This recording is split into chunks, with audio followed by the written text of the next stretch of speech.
Sunday. It's what about 4:26 in the afternoon here, and Central Time that is. And anyway, it's going to be a short video. All I want to do is talk to you about a few things that you may not know about, and then again you may know about them. And if you do, then you're just going to hear it again. How's that? I don't, for one, I'm really pumped that Trump picked Pam Bondi to be the Attorney General. And the left is going bonkers. I mean, from what I can see here,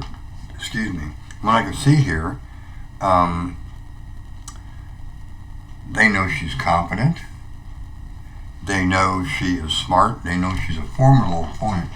And they're scared to death of her because she's dangerous to them. See, because she's going to uncover all of these things they've been doing in the DOJ. And then she's going to go through and clean house.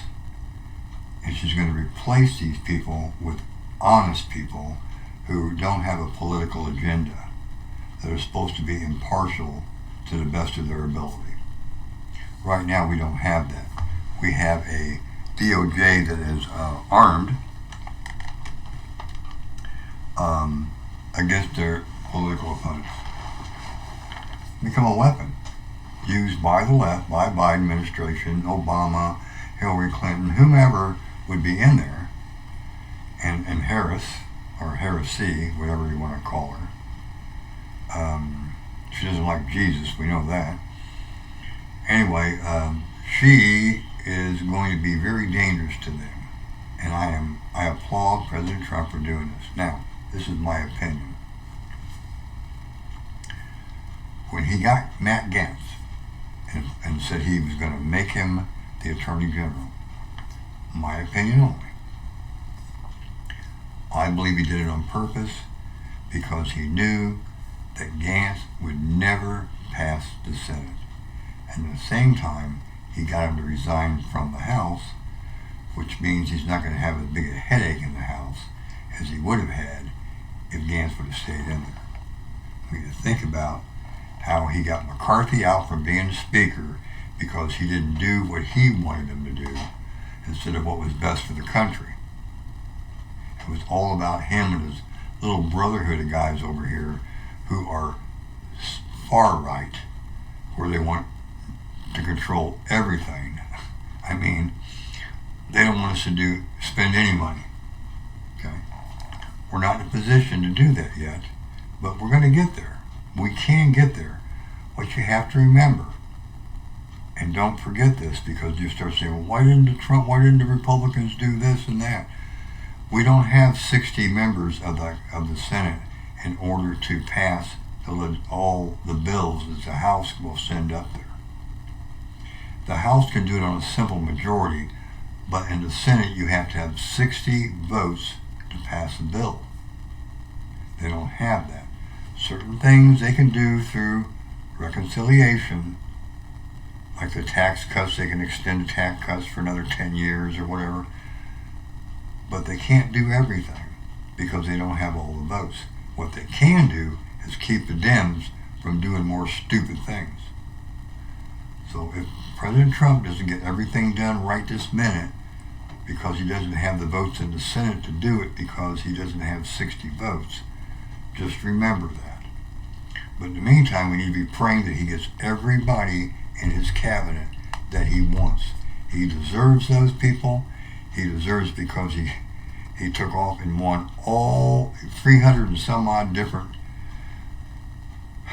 electoral votes he got, and 76 or 77 million votes, and won the popular vote also. So,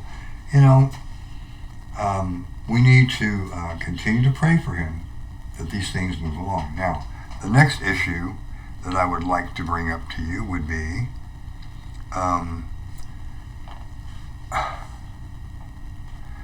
right now on social media, the AI algorithms are targeting people that have American flags on their social media accounts. because they think, I guess, we're patriotic, and they don't like that. They don't want us to be patriotic. They want us to be comrades. Think about that. Why would the American flag bother them so much? I mean, it's kind of like Dracula and the cross, right? You know, if you're a communist and somebody throws an American flag in front of your face, well, what happens? They get scared. Oh my gosh, we can't do that. That's my opinion. Okay, now moving on, so I don't keep everybody on here for a long period of time. And I'm going to skip that topic. Okay, now Russia, China, North Korea have all made nuclear threats against the United States and the West, for that matter. England and or the UK and the United States are sticking pretty close. They're sticking to their guns. Germany seems like they're coming around.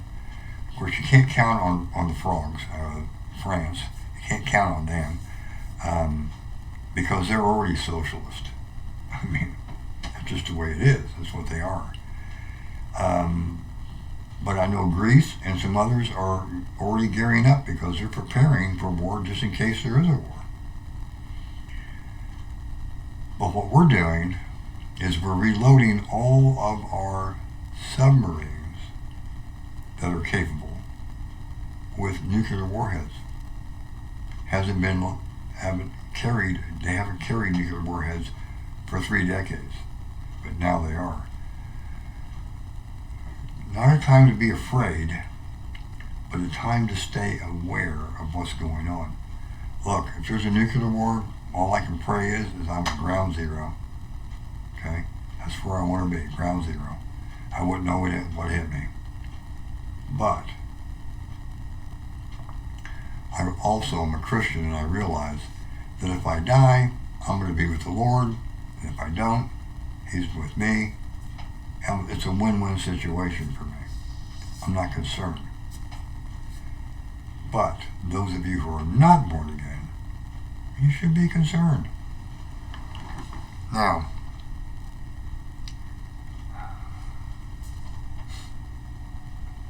this might get you right here. I don't know.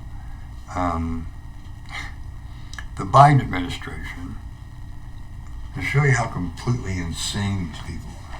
I want you to think about this. Really, really think about this. The Biden administration and his minions, okay, have decided the military needs to become green. I say green. The Green New Deal for the military. I mean, hey, what are they going to have? Electric bombs? Electric artillery pieces? Electric bullets? Electric tanks? Aircraft? Artillery pieces? Rifles? Electric rifles? I don't know. How do you become green in a war? And how do you tell the military to cut back on pollution from their weapons? Stupid. They don't know what pollution is. If there is ever a nuclear war, they don't have to worry about pollution or climate change. Believe me, the climate will change. These people are nuts, but they're not really, see. What they're doing appears to be stupid or insane, but it's all a plan to control you, to make you think that we really do have this global warming, which they don't call it that anymore, just call it climate change. You know why? Because there's always been climate change ever since God created this earth. Sometimes the earth heats up and sometimes it cools. It goes through cycles. It's what it's been doing ever since God created it. But they want to try to convince you that it's carbon footprint. Let me tell you what, if you did away with CO2 gases, the plants would die. That's what they live on. And they give off oxygen in return. So let's kill the plants and quit breathing. Just saying. It may be an exaggeration, but I'm just saying that's how stupid it is. Okay, moving right along. There's some really smart people out there. I think one of the other things that kind of bothers me, and I wasn't going to do this, but I'm going to anyway.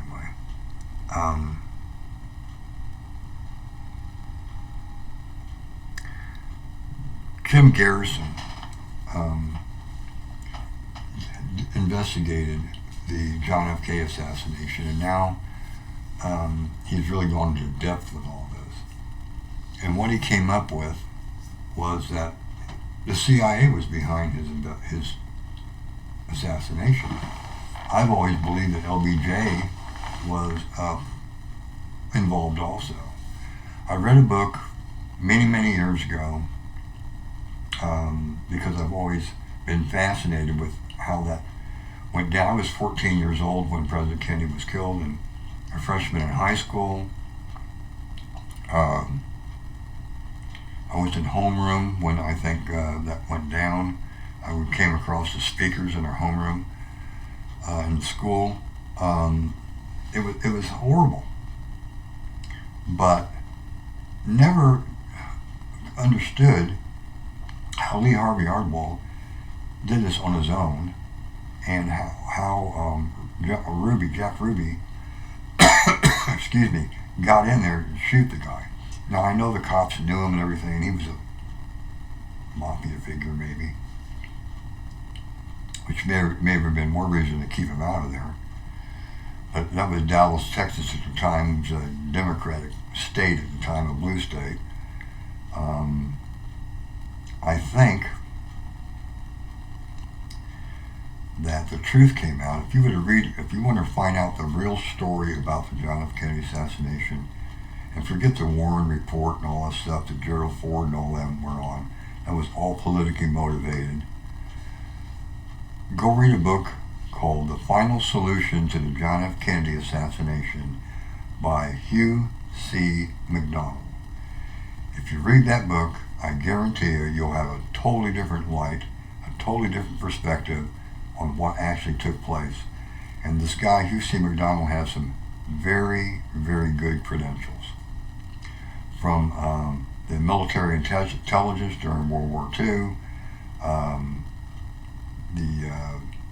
I think Secret Service, FBI, and also I think he was the head of the Los Angeles Sheriff's Department or something. So go look that up. It's been a while since I read the book, but I remember most of his credentials.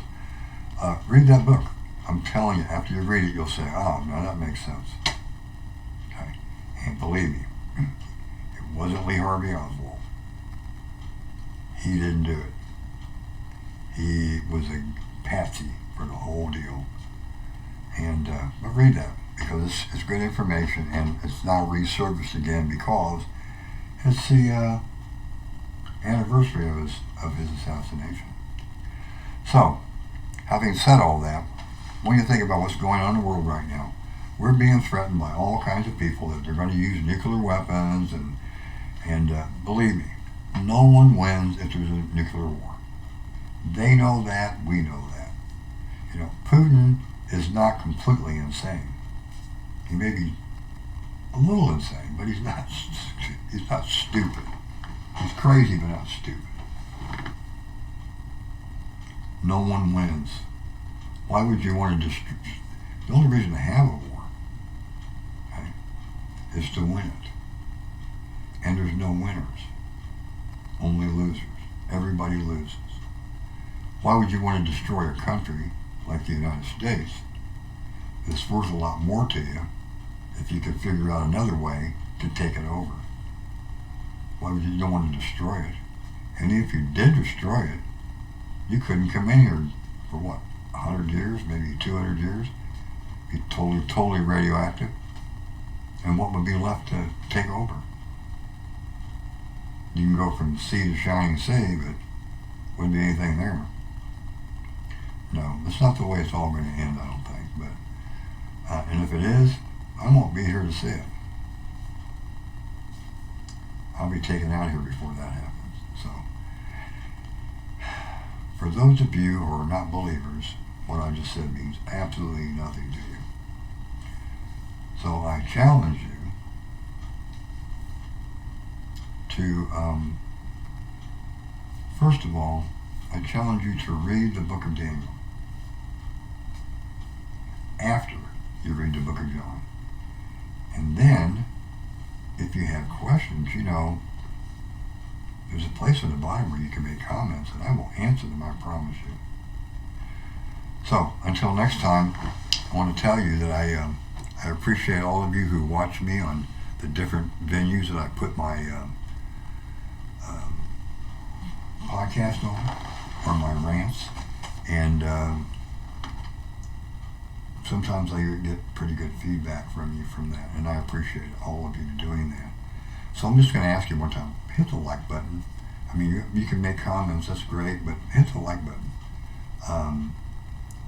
because I see that right away, and I know that people have watched it, and I appreciate it. So until next time, God bless each and every one of you.